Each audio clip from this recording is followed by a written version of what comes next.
इथे दोन गोष्टींमधली फक्त एक गोष्ट विराजमान आहे. ती का आहे, कशासाठी आहे, कोणी ती तयार केली, बरं ती तयार केली तर मंदिराच्या आतमध्ये नेली कशी, बरं आधी ती तयार केली की नंतर आजूबाजूला मंदिर उभारलं.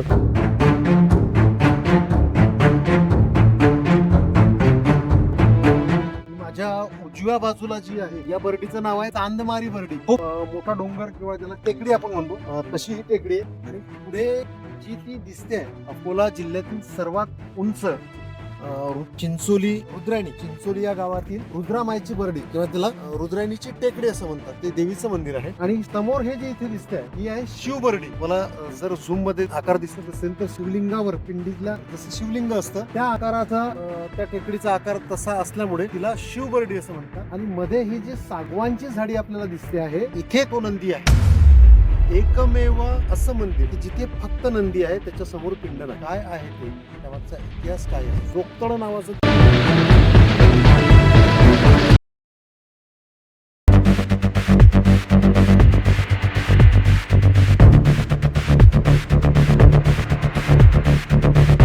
हे असं ठिकाण आहे जिथे जोडाक्षराला जसा जोडून शब्द आल्यानंतर अर्थ प्राप्त होतो आणि ते जर वेगवेगळे लिहिल्या गेलेत तर त्याला अर्थ प्राप्त होत नाही. अगदी त्याचप्रमाणे हे ठिकाण आहे. इथे दोन गोष्टींमधली फक्त एक गोष्ट विराजमान आहे. ती का आहे, कशासाठी आहे, कोणी ती तयार केली, बरं ती तयार केली तर मंदिराच्या आतमध्ये नेली कशी, बरं आधी ती तयार केली की नंतर त्यावर मंदिर आजूबाजूला मंदिर उभारलं, हे सगळे प्रश्न जे आहेत ते अनुत्तरित राहतात. विशेष म्हणजे इथे इतक्या घनदाट जंगलात कोणी बांधलं, ते बांधण्यामागचा उद्देश काय होता, हे प्रश्न देखील अनुत्तरित राहतात. आजूबाजूच्या 3-4 खेड्यांपैकी आज हयात असलेल्या 80 ते 90 वर्षाच्या म्हाताऱ्या लोकांना देखील या ठिकाणाबद्दल ठोस आणि ठाम असं काहीच सांगता आलं नाही. हे काय ठिकाण आहे, हे कोणी बांधलं, यामागचा इतिहास काय आहे आणि हे इथेच बांधण्यामागची भूमिका काय होती, हे सगळे प्रश्न अनुत्तरित राहतात. त्याची उत्तरं ही आपण काळावर आणि इतिहासालाच विचारू शकतो. पण असं जरी असलं तरी या ठिकाणाचं महत्व कमी होत नाही. हे अतिशय नीरव शांततेत असलेलं एक असं श्रद्धास्थान आहे की ज्याला आजूबाजूच्या खेड्यातील लोक इथे येतात, नवस कबूल केला असेल तो फेडतात. इतकंच नाही तर श्रावण महिन्यात आपले पाळीव बैल देखील इथे ते दर्शनासाठी आणतात. काय ठिकाण आहे, काय परिसर आहे, चला त्याची रचनेच्या मागची वैशिष्ट्ये आणि एकूणच या परिसराबद्दल माहिती जाणून घेऊया. सध्या आपण आलो आहोत ते पातूर वन परिक्षेत्राच्या अखत्यारीत असलेल्या जंगलात. हे ठिकाण शिरला, नांदखेड, चिंचोली रुद्रायणी आणि जोग तलाव म्हणून एक जे गाव इथं होतं, ज्याला जोग तळ असं म्हटलं जाते, या 4-5 खेड्यांच्या अगदी मध्यवर्ती ठिकाणी आणि डीप फॉरेस्ट मध्ये आहे. शक्यतोवर इथे गुरे चराईस वन विभागाची मनाई केली जाते शेतकऱ्यांना. आणि इथे 3 टेकड्या प्रामुख्याने आजूबाजूला आपल्याला दिसून येतात. एक चांदमारी, दुसरी शिवबर्डी आणि तिसरी एक तौली नावाची टेकडी आहे. तौली हा एक टिपिकल अस्सल वराडी भाषेतील शब्द आहे. बाजूलाच जोग तलाव म्हणून आहे, ज्याला जोकडं म्हणतात. तिथे काही वर्षाआधी एक गाव होतं की जे महसूलच्या नकाशावर आजही आहे, सातबाऱ्यावर आहे. आणि आता ते सगळे लोक विस्थापित होऊन इकडे तिकडे गेलेत, परंतु जोगतडे आडनावाची लोक या परिसरात आजही आपल्याला दिसून येतात. तर या लोकेशनला एक्सप्लोर करण्यासाठी आज आपण आलो आहोत.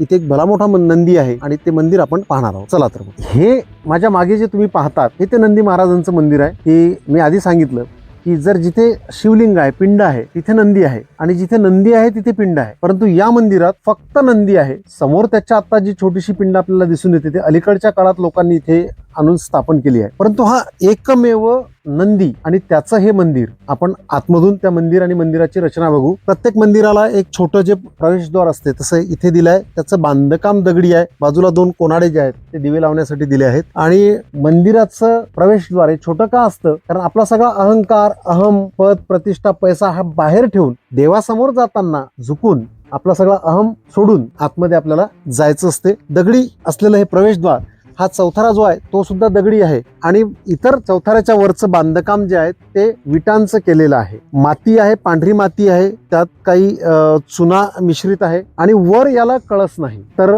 जी काही मोजकी कळस नसलेली विदर्भात मंदिरं आहेत त्यापैकी हे एक मंदिर आहे. हे इथे का बांधलं, कोणी बांधलं, हे प्रश्न अनुत्तरित राहतात. आणि आतमध्ये जाऊन आपण नंदी बघूया.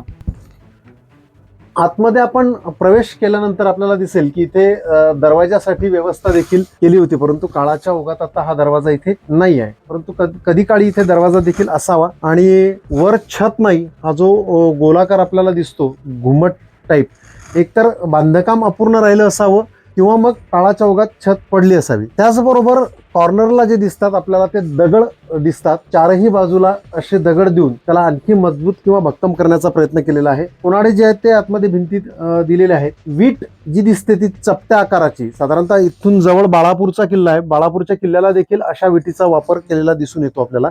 त्यामुळे विटीचा शोध लागल्यानंतरची या मंदिराची स्थापना असावी. निश्चित आपल्याला काळ जो आहे तो मंदिराचा सांगता येत नाही. त्यानंतर इथे एक आणखी हा दरवाजा तर नसेल पण एक भली मोठी एक कमान असलेला आणि नंदीचं तोंड ज्या दिशेला आहे तिथे हा भाग आहे. इथे पिंड नव्हती, ती आता अलीकडच्या काळात आणलेली आहे. आता मला प्रामुख्याने सांगायचं हे आहे की हा दगड बाहेरून इथे आणला की मुळात हा दगड या ठिकाणी होता आणि या दगडाचाच नंदी जो आहे तो घडवला गेला. परंतु असं जर असलं तरी नंदी काही फार आखीव आणि कोरीव करण्याचा प्रयत्न जो केला गेला तो कदाचित अपूर्ण राहिला असेल, कारण नंदीचा खांदा जे आहे तो नीट घडवला गेला नाही. नंदीची शिंग जी आहेत ती पूर्णपणे एक तर आक्रमणात ती तोडली गेली असावीत किंवा मग ती घडली नसावीत. त्याचबरोबर गळ्यात ज्या आहेत त्या घुंगरमाळा आपल्याला दिसून येतात. पाठीमागे शेपटीचा भाग जो आहे तोही आपल्याला अपूर्ण दिसून येतो.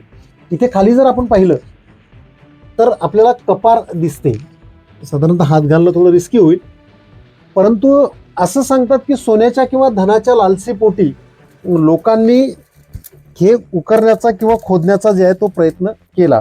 आपण आतमध्ये आपल्याला काडी टाकून दाखवता येईल की इथे जी आहे ते लोकांना खोदण्याचा प्रयत्न केला. मागच्या बाजूला देखील लोकांनी धनाच्या किंवा सोन्याच्या लालसेपोटी खोदण्याचा प्रयत्न केला. एक साधारणतः लांब आणि जमिनीपासून बैठा नंदी आहे, जमिनीपासून एक अशी ही केवळ नंदी महाराजांची जी आहे ती मूर्ती इथे आपल्याला दिसून येईल. इतक्या घनदाट जंगलात हे मंदिर कोणी बांधलं, नंदी कुठून आणला? कारण दरवाजाची जर आपण साईज बघितली तर नंदी नंतर मंदिर बांधून नंतर नंदी आतमध्ये आणला ही शक्यताच वाटत नाही. त्यामुळे आधी नंदी घडवला असावा आणि नंतर त्याच्या भोवती जे आहे ते मंदिर बांधलं गेलं असावं. मंदिराचा बाह्य परिसर आपण पाहू आणि तो सुद्धा भाग आपण समजून घेऊ.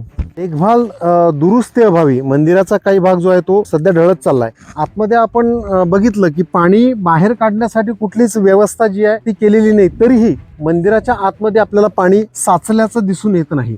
विटांचं बांधकाम आहे. मागे मंदिराच्या ओट्यावर फिरता येईल जागा आहे. बाजूला काही दगडांचे अवशेष आपल्याला दिसून येतात, परंतु ते घडीव दगड नाहीत. कदाचित ते रॉ मटेरियल असावं. त्यावेळचं काही नतद्रष्ट लोकांनी खोदकाम केलेलं सुद्धा आपल्याला दिसून येते. धनाची लालसा हेच एक त्यामागचं प्रमुख कारण आहे. म्हणजे आपल्याला इतिहास घडवता येत नाही, परंतु ज्या गोष्टी आपल्या पूर्वजांनी आपल्या पुढ्यात ठेवल्या आहेत त्या देखील आपल्याला सांभाळता येत नाही. केवळ वैयक्तिक स्वार्थापोटी आपण त्याला हानी पोहोचवतो. या मंदिराचं स्वतंत्र विश्वस्त मंडळ नाही, परंतु गावकरी इथे येतात, इथे भंडारा केला जातो. इथे पाण्याच्या आजूबाजूला कुठेच व्यवस्था नाही, परंतु कडुलिंबाचं झाड आहे, त्याची घनदाट सावली आहे आणि अतिशय निसर्गरम्य वातावरणात हे ठिकाण आहे. त्यामुळे या चॅनलच्या माध्यमातून आम्ही तुम्हाला असं आवाहन करतो की आपण देखील यावं, हे ठिकाण बघावं. अशाच प्रकारची दुर्लक्षित ठिकाणं दाखवण्याचा आमचा प्रयत्न असतो. ही माहिती तुम्हाला आवडली असेल तर लाईक करा. चॅनलवर तुम्ही नवीन असाल तर सबस्क्राईब करा आणि ही माहिती इतरांपर्यंत पोहोचावी असं वाटत असेल तर शेअर देखील करा. तुमची एक कमेंट आमचा उत्साह वाढवणारी असते, त्यामुळे कमेंट देखील करा. अशाच नवीन नवीन प्रकारचे व्हिडिओ आणि माहिती पाहण्यासाठी